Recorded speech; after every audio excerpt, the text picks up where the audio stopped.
Bien, son las 7:27 y yo quiero saludar con Roberto Izurieta, ex secretario general de Comunicación de la Presidencia de la República, y también hombre cercano, persona cercana al presidente Daniel Noboa. Digo esto, Roberto, porque usted el domingo estuvo en el Hotel de Parque, en el domingo de las elecciones, y también era parte del grupo que esperaba que el presidente o que el gobierno se pronuncie durante los resultados electorales. ¿Qué pasó ese día? Buenos días. Muy buenos días, Milton. Muchas gracias por la invitación. Efectivamente, estuve en el Hotel Le Parc, después también estuve en la residencia del presidente con la primera dama. Este, yo pienso que el resultado electoral, sobre todo viéndolo después de los días y cerrado el primer conteo antes de los cuestionamientos de las actas que se encuentran en disputa, que se hacen revisiones. La expectativa, por supuesto, era mayor. La expectativa estaba basada no en un triunfalismo, sino en informaciones confiables, cuantitativas, de encuestas serias de gran reputación. No solamente una encuesta o una encuestadora, eran más de 2 encuestadoras que cada una de ellas habían realizado no una, sino algunas encuestas. Por lo tanto, la expectativa era basada en información confiable. En el momento que esa información, después de una hora, no se confirmaba, sobre todo el presidente se concentró en tratar de ajustar, averiguar, entender qué es lo que estaba pasando con el conteo electoral de la campaña, porque se estaban produciendo una serie de informaciones que no compaginaban con la información que se tenía y era esencial ajustar y tener el mayor control dentro de este proceso que todavía se estaba dando y se dio, sin lugar a dudas, días después, pero sobre todo esa noche hasta altas horas de la madrugada.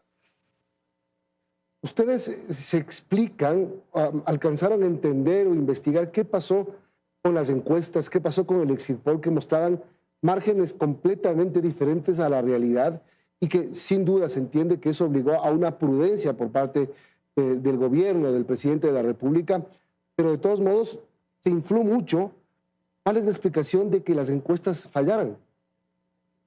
Esa es una pregunta que la tienen que responder las 2 encuestadoras con las cuales trabajamos. Informalmente me han dado algunas opiniones y reportes, pero esa es una pregunta sumamente importante, muy válida, que tienen que responder ellos.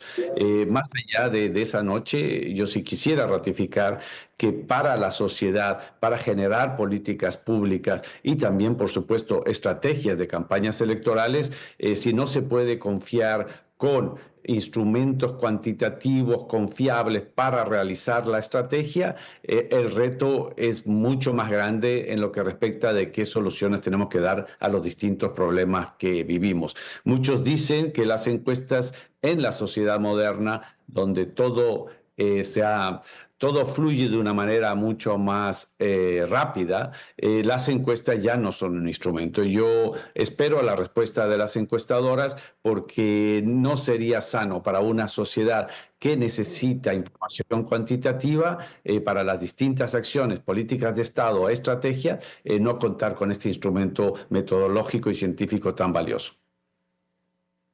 ¿Se sienten defraudados con las encuestadoras? ¿Van a trabajar en la segunda vuelta en base a encuestadoras? Mi rol es marginal, mi rol es informal. No tengo esa información. Yo pienso que una vez que se conozca el resultado, la respuesta de las encuestadoras, es esencial, ratifico, el poder trabajar con indicadores. Lo contrario es como volar un avión cuando existe niebla y sin tener instrumentos. O sea, para tener un viaje y llegar al destino de la manera más eficiente y segura se necesitan instrumentos. Uno de esos instrumentos son las encuestas. El presidente, de todas maneras, avanzada la noche y así viendo los resultados, y lo verdadero era que el presidente de la República estaba en ese momento en primer lugar y con seguridad en segunda vuelta. Además, se sabía ya que la Asamblea Nacional tenía una representación importante de ADN, de acuerdo a la votación que se estaba ingresando en ese momento. ¿No había algún motivo, era motivo suficiente, mejor dicho, para salir de alguna manera a celebrar y o agradecer a los votantes.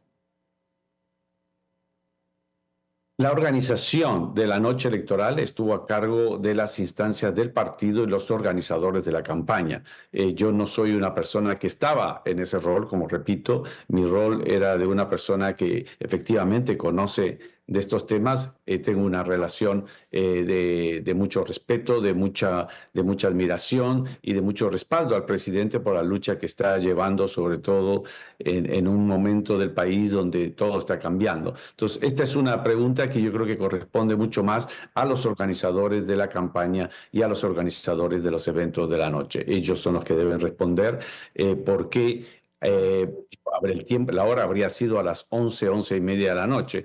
De nuevo, de lo que yo vi y supe, el presidente estaba concentrado todavía en tratar de controlar, y perdón la redundancia, las operaciones de control electoral que también de la información que yo percibí, habían fallado. Bueno, a usted se lo vio cercano al presidente Noboa durante algunos eventos de campaña.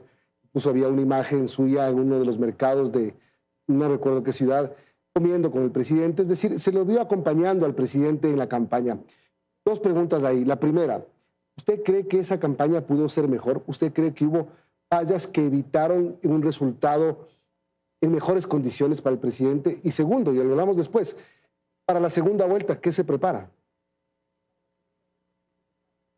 Y es que yo considero que el problema principal estuvo en la información que se tenía y en las expectativas que se generaron. Pero el hecho concreto es que por primera vez en 20 años, alguien que no es el correísmo gana en primera vuelta. Y por primera vez en no sé cuántos años vamos a tener una ecuación en la Asamblea Nacional totalmente distinta, donde el correísmo ya no es la fuerza hegemónica. Van a haber dos fuerzas. Esas, sin lugar a dudas, son muy buenas noticias, y lo que nos indica es que las posibilidades de ganar en segunda vuelta son sumamente altas. Entonces yo concentraría la mayor cantidad de las responsabilidades de los cambios a realizarse, sin lugar a dudas, en tener una información más confiable. Dicho eso, durante esas 2 semanas que pude acompañar al presidente, a pesar de tener esas informaciones, el presidente nunca estuvo confiado. Estuvo todo el tiempo trabajando y haciendo campaña. Entonces, lo grave cuando tienes un resultado positivo, esto es, sale primero en primera vuelta, gana en Quito, gana en Guayaquil, gana en Cuenca, su bloque legislativo es el primero o el segundo empatado con el bloque hegemónico que históricamente hemos tenido, el correísmo.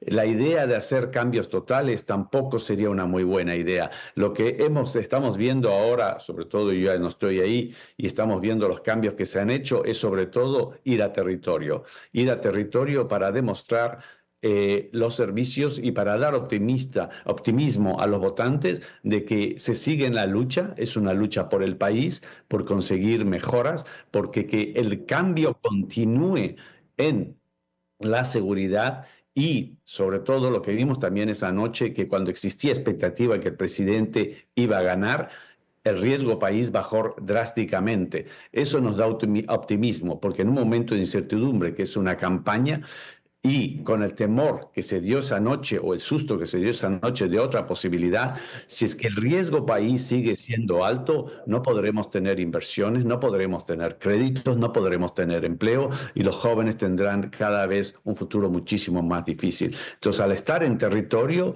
el mensaje que se da en el territorio, sobre todo en los territorios que han sufrido más y que han perdido la esperanza, se trabaja junto a ellos para dar esperanza de que el país puede salir adelante y va a salir adelante. Ahora, Roberto, hay un tema que es más jurídico que comunicacional, pero termina cayendo en lo comunicacional, que es este tema del encargo de la presidencia de la República, porque sin duda, y creo que todos coinciden en que la no continua presencia del presidente como candidato pudo haber afectado los resultados, y que seguramente para la segunda vuelta es un tema que lo tienen que, digamos, resolver.